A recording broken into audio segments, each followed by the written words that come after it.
Okay, here we go. This is one of my favorite lessons throughout the year. Definitely in the high spot of first semester college algebra. We investigate the rational roots theorem. Before we do that, we're going to learn a little bit about dividing polynomials again. Raise your hand if you really love to do long division. Like it's right in your wheelhouse, or you're like one of your favorite things. Like, Santa, please bring me a workbook on long division.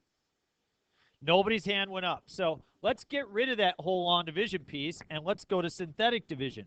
How does synthetic division work? It's very simple. We're going to take this four-term polynomial, and we're going to divide it by this binomial. What is the root or solution or 0 to x minus 1? It is 1. We put a half box around that. And this is the point where everybody says, oh, I remember this. I think I know what I'm doing.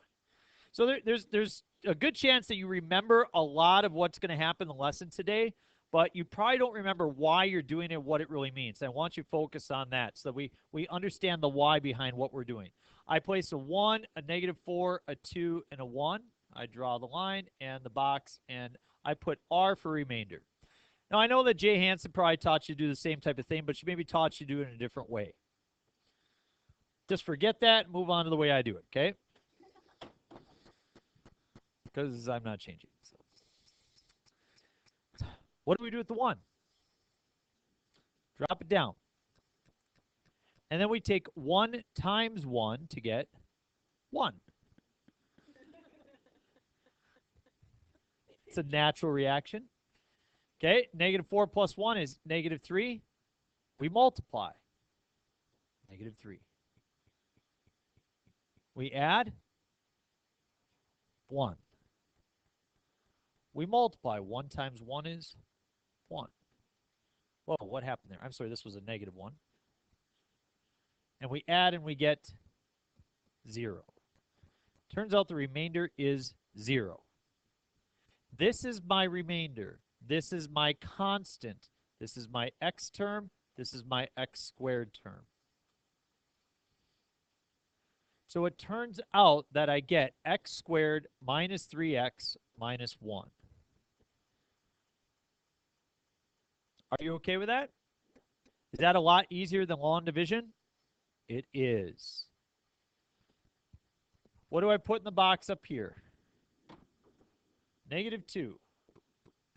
My coefficients, I do 4, 8, 0. Thank you. Awesome.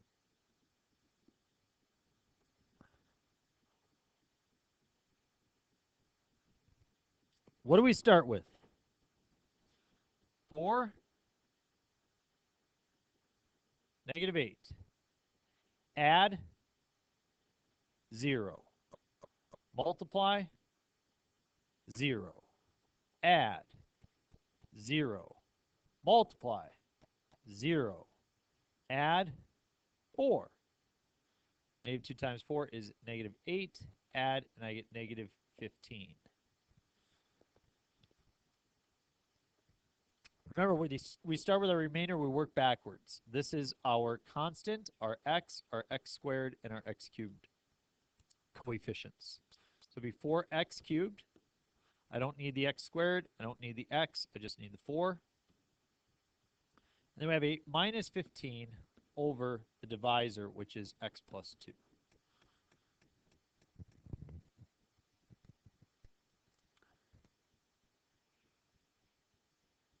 Not too bad, huh? We all good with synthetic division? Do you need a whole assignment on synthetic division? No. So we just build it into this assignment, okay? You know how to, you'll be able to do it in this assignment. That brings us to the rational roots theorem, which is the reason why we are doing the synthetic division, okay? So this is the main point of the lesson today. I want you to focus on this guy right here, okay? We have 8x squared. You don't have to write this down. You just follow on. Plus 14x minus 15, okay? Now, when you look at 8x squared plus 14x minus 15, actually, it looks like it should be a -14x. But I don't know about you guys, but I don't look at that and just say, oh, yeah, I know exactly how that factors. Some people look at that and say, like, oh, yeah, I know exactly how that factors. No, it takes a little while, doesn't it? Okay? So if we had it set up where it was equal to 0 and you wanted to know those solutions, you would try to factor it. Well, there's something we can learn that will help us in the factoring process and in solving for it. And that's what you need to focus on right now. I have it factored. Here it is. It's 4x plus 3 times 2x minus 5. What would the solution for 2x minus 5 look like? 5 over 2. And what would the solution for 4x plus 3 look like? Well, something's very interesting here. If you just forget about anything in the middle, but instead focus on the last term and the first term, you're going to see that factors of 15 are 1, 3, 5, and 15. Do you see those numbers pop up in the solutions? Are they in the top or bottom? They're in the top. And then if you focus on this coefficient, you can see the factors are 1, 2, 4, and 8. Do you see any of those numbers pop up in the solutions? Are they in the top or bottom? They're in the bottom. It turns out that for any polynomial, if it has rational solutions, meaning solutions that can be expressed as a fraction, that the tops are always factors of the last one, and that the bottoms are always factors of the first constant. And that will give us an excellent idea as to the solution. Super helpful. So let's write it out. Here's what it says. The rational roots theorem says, let p of x be a polynomial of this form. Now, I know you look at that, you're like, that just looks like a bunch of garbage, right? Like, I can't understand any of it. I'll help you understand. It's not that big of a deal. Look at what happens to the exponents every time. What happens to the exponents? Yeah, it's just saying that this is a polynomial where the exponents are decreasing every time. Because that's how we write them, right? Like we might start with x to the 5th, and we do x to the 4th, x to the 3rd. We might have to skip x squared, but we go to, x, and we do some constant. We put some coefficients in front of here, and plus and minus signs. We create a polynomial. It's just a polynomial of that form. That's all it is. If you have a polynomial of that form, what we want to do is forget everything that sits in the middle. We just want to forget it all. And we want to focus on that guy and that guy. Let p of x be a polynomial of this form, where a sub n, meaning the lead coefficient, has factors of, we're going to call it q, and the last term, a sub 0, has factors of p. Then, if p has any roots that are rational, they are of this form, plus or minus p divided by q.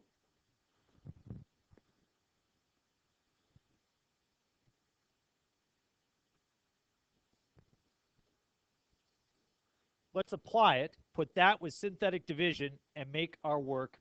This is our learning goal for the day. Solve for the solutions of these polynomials. X cubed minus 7x minus 6 equals 0. Does anybody know how to factor that? Because if you do, you can take the pen and do it right now, because I don't know how to do it. Nobody? All right, so we're all in the same boat. We don't know how to factor it, right? So how do I find those solutions? Well, we could start guessing. Dane, give me a number. 4. Okay, so we could try plugging in 4. 4 cubed minus 7 times 4, it'll be 28 minus 6. So 64 minus 28 minus 6. Does that equal 0? It doesn't.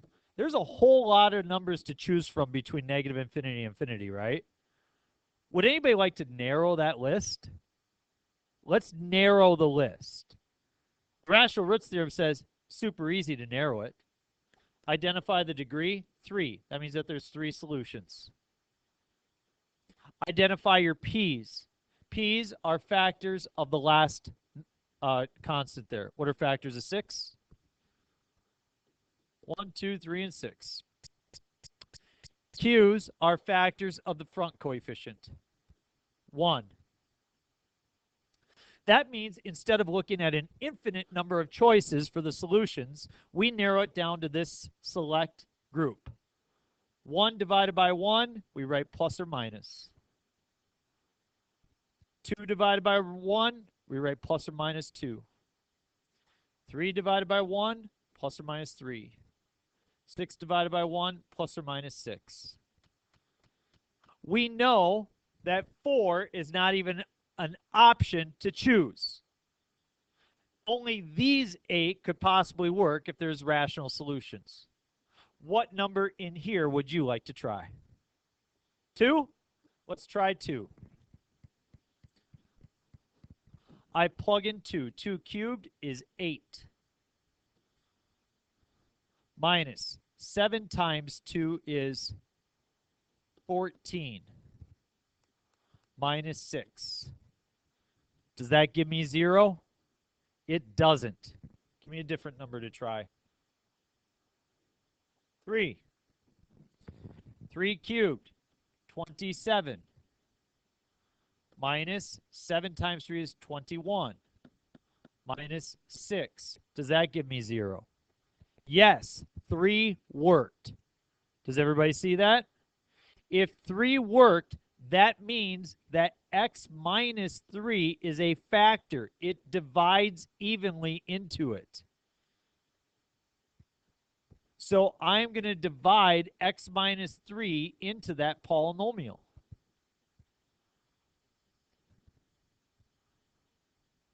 1, 0, negative 7, negative 6.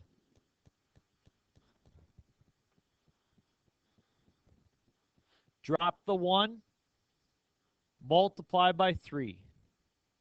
3. Add 3. Multiply 9. Add 2. Multiply 6. Add 0. So I get x squared plus 3x plus 2 times that x minus 3 out there. Remember, what I asked you originally was, does this factor? The answer is yes, it does. It factors to that.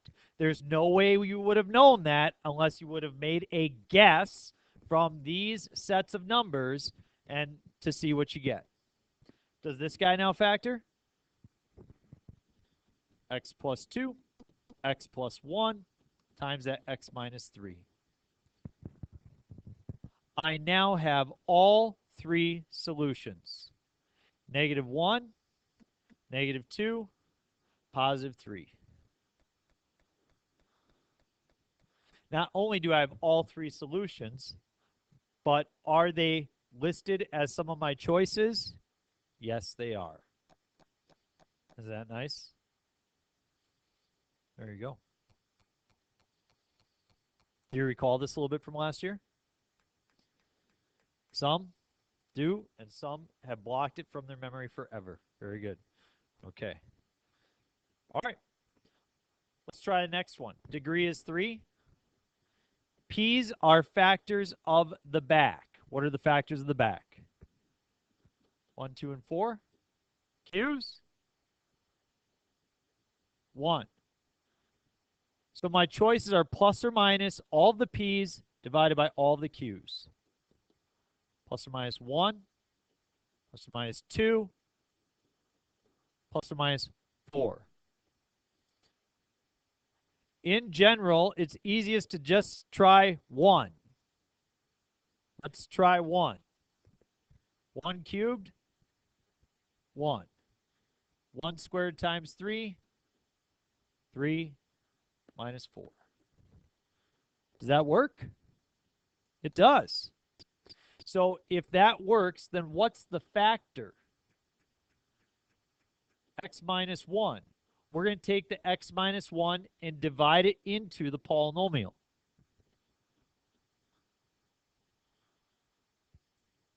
One, 3, 0, negative 4.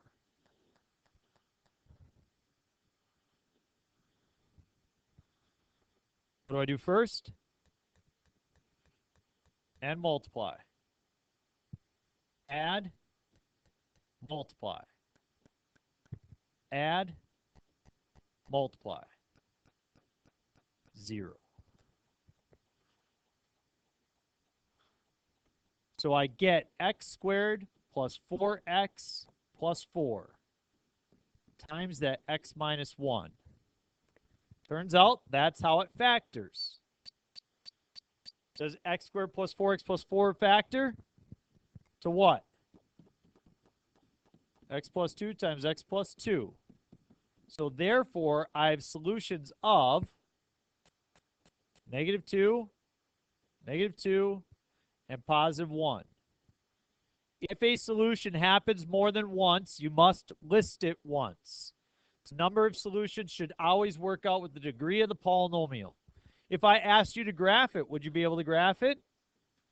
Yeah, it goes through 1 and -2. What happens at that value of -2? If it happens twice, do you remember what that does? Double root shape, like a parabola. So you can see the advantages to producing these type of graphs and finding the solution so quickly. We're going to pause and let you get started on your assignment.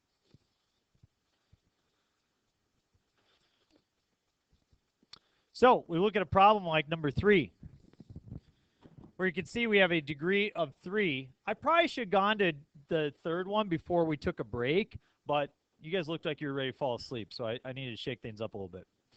Our p's are factors of the back, which are 3, and our q's are factors of the front, which are 1 and 2. So you can see from the example we just did, you take each of the p's and divide it by each of the q's. So your choices are 1, 1/2, 3, and 3/2.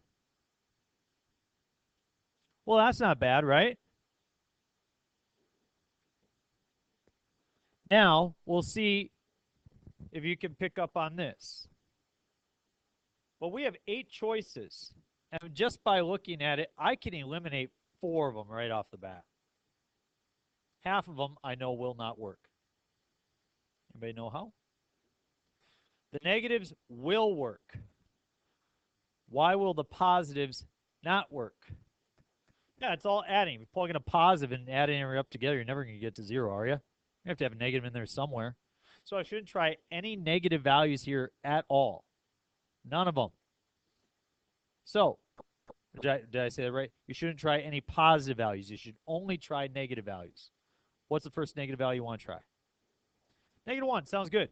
A -1 to the third is -1 times 2 is -2. And -1 squared is 1 times 9 is 9. -1 times 10 is -10. And then -3. Does that work? It does. So if -1 works, then x plus 1 is a factor. If x plus 1 is a factor, I'm going to divide it into the polynomial using synthetic division. Or if you'd like to, you could use long division. It's a free country. Do whatever you want. I did have a number of students that said to me one time, like, Mr. Guest, we don't like long division. We don't like synthetic division. We like the long division better. Like, go ahead. Fine. I've never met anybody else like you in the world.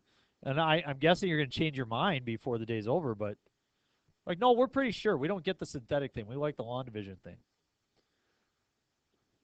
By the end of the day, they change their mind. So I get 2x squared plus 7x plus 3 times the x plus 1. That's how it factors. I didn't know it factored like that. Turns out it does. Does 2x squared plus 7x plus 3 factor? It does, and it factors to x squared. Whoop, stop that. X and x. Need a 2x on there. I'm going to do the 2x times 3 to bring me to 6x, and then the 1x to bring me to 7x. I think that that's factored correctly. What are my 3 solutions? -1/2, -1, and -3. What do you notice about all the solutions? They're all negative. Did we make that prediction from the beginning? Yeah, look at it hold true. That's kind of neat. It's very neat.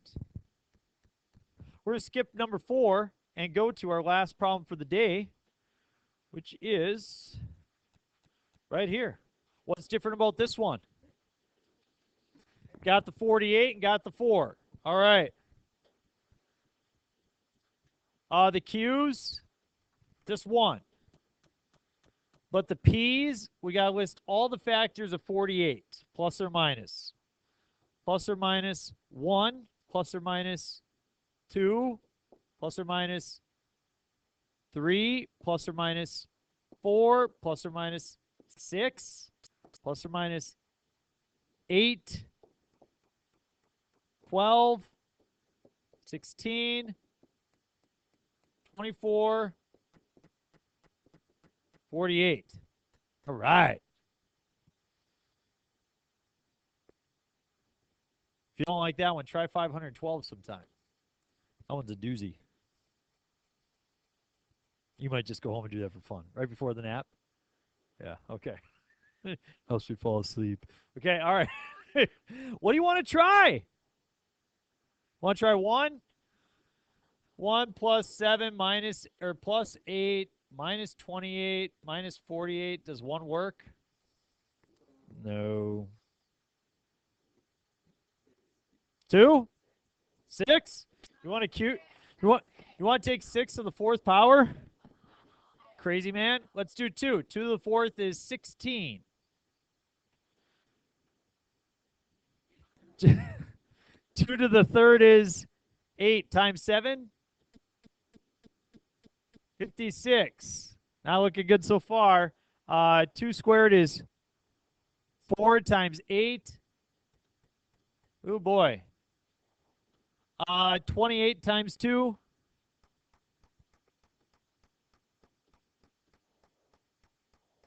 Hey, wait a minute. The 56 is canceled, then the 16 and the 32, that makes 48. All right. Sweet. So if 2 work, then that means x minus 2 is a factor. Let's divide that in. Positive 2 goes into 1, 7, 8, negative 28, negative 48.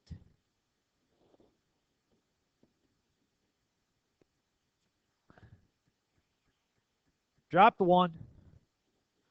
Multiply by 2. 9, 18, 26, 52, 24, 48, 0. So I get x cubed plus 9x squared plus 26x plus 24 times x minus 2. Cool. Well, now I'm trying to do that one, right? Well, it looks like I could get rid of a few things. Number 1, 1 didn't work the first time, did it? No, it didn't. And furthermore, since it's 24, I know 48 and 16 are gone because they don't divide evenly into 24. And furthermore, these are all positive, aren't they? So I can only do negative ones. Well, that gets rid of half the ones I had up there now. So what's a negative one you want to try? Negative 3? Okay. Negative 3 cubed, negative 27. Negative 3 squared is 9 times 9, 81. 26 times negative 3.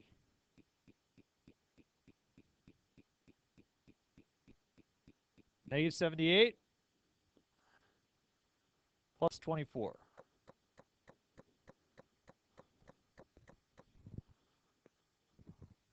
Well, the positives add to 105, and the negatives add to negative 105. That works, doesn't it? So that means that x plus 3 is a factor. So let's divide that in and finish this guy off. 1, 9, 26, 24. Drop down the 1. Multiply. Add. Multiply. Add. 8. Multiply. Negative 24. Add 0. Looks like I have x squared plus 6x plus 8. That's times the x plus 3 and the x minus 2 that we already used. Does the x squared plus 6x plus 8 factor to what? 2x plus 4, x plus 3, x minus 2. Our solutions are plus or minus 2, negative 3, negative 4. Yes! Sweet. Good work. You have your assignment. My timing was perfect.